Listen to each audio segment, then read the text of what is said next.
So I like doing introductions in all of my in all of the meetings that I present. So since this is the beginning, what's being suggested here is the beginning, the apparent beginning of everything, the genesis story of nothing. There was really no beginning. It's like a story within a story within a story. So in the story of the story, there was a beginning of time, apparently. There was a an apparent history of how this evolved. But since it's just a story, in that story, there's another story. It's a story within a story of an apparent individual that maybe comes out as a baby. Um, when they're a baby or toddler, there's no separateness. Everything is seen as pure and innocent, and there's no separation. But in the apparent story, there seems to be a dream or a suggestion of separation, a localized feeling of separateness. And in the illusion or the dream, or whatever you might want to call it, that seems to be the beginning of the story. When you're a child or a baby or a toddler, there seems to be a mine. I remember when babies would be mine, my name, but there was no separation in that. So in that separation, there's always a longing for completeness. What's really missed though is that this completeness is already, it's already. There's always been completeness. Even the idea of separation or the dream of separateness is completeness. It's like someone looking for a light with a flashlight in daylight, looking for a light. But it's light everywhere already. It's like looking for a meaning in something that does not really have any meaning. It's looking for liberation within liberation. It's looking for an end for something that never really begun. So in this story within the story, there seems to be a beginning. But this is the beginning. This is also the end. So everything that rises up is the beginning and the end.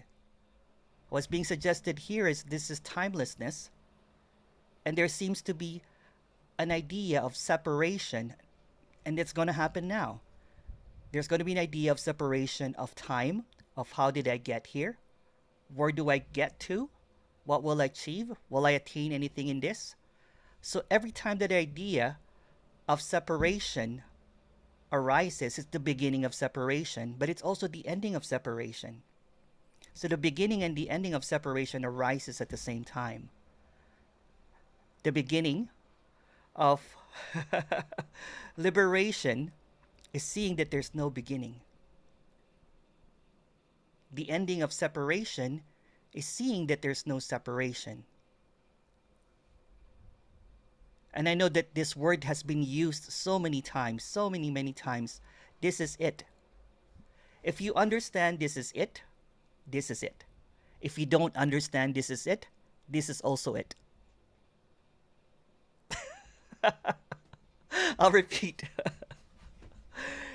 If you understand this is it, or this is it. If you don't understand this is it, this is also it.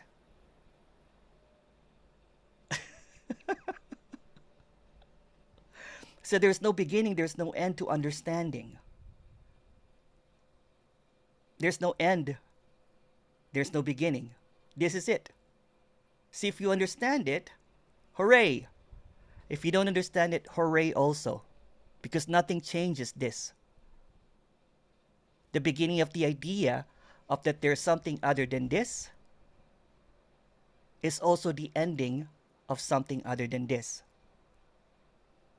It doesn't make sense.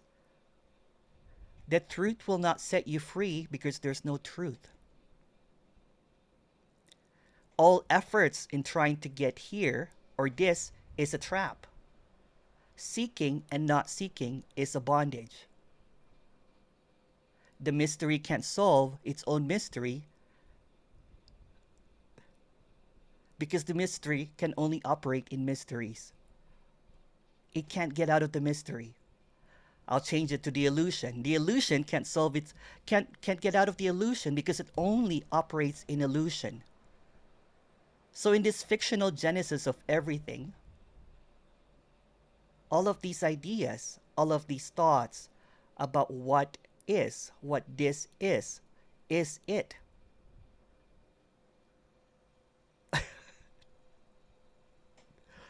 There's no separateness. The idea of beginning and the idea of at the ending is the same. So if you're looking for something other than this is it. This is it. This is it. I know that it's been used, and then if you're beginning to understand it, who's understanding it? If you can't understand it, who's also misunderstanding it? So the opening here is that there's nothing to understand here. That's the beginning of understanding. There's nothing to acquire here. That's the beginning of seeing. There's nothing to figure out. That's the end of the search. So the beginning and the end was being suggested is the same. Understanding and not understanding is the same.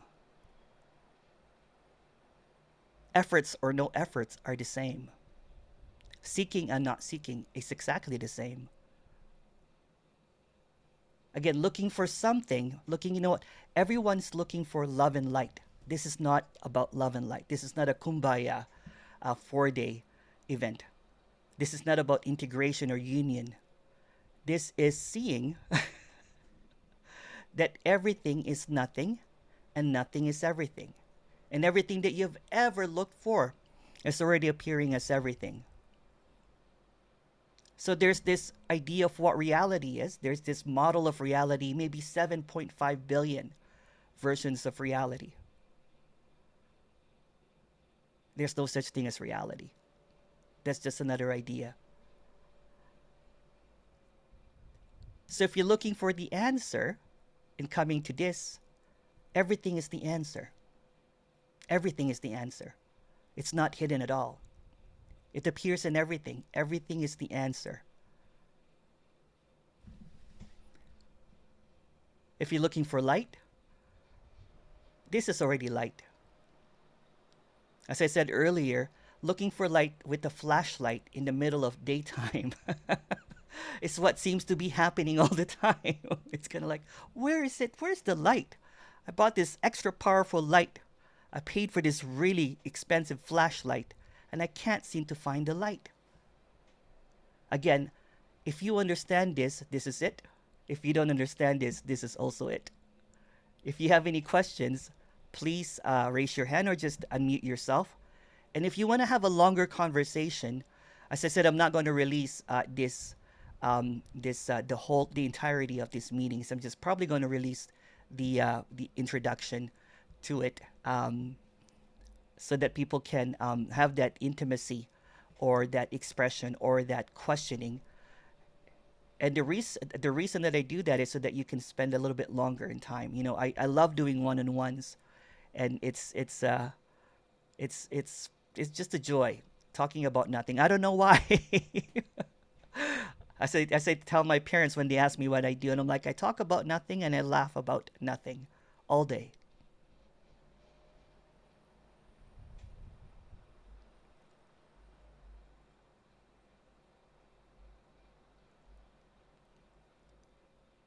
Oh, here's a question. This is it. This is it said Genesis 1.283. I don't know what that means. If you want to expand on that one, please go ahead. It was a joke. You Oh, were talking. You were talking about Genesis. thank you. Thank you. I used to really kind of like really pay attention to that story of the Genesis and trying to find meaning in it, trying to understand it. When what is seen is that really all of that is just a story within a story, because there's a story about how we get here. So the story just keeps on generating stories to maintain the story.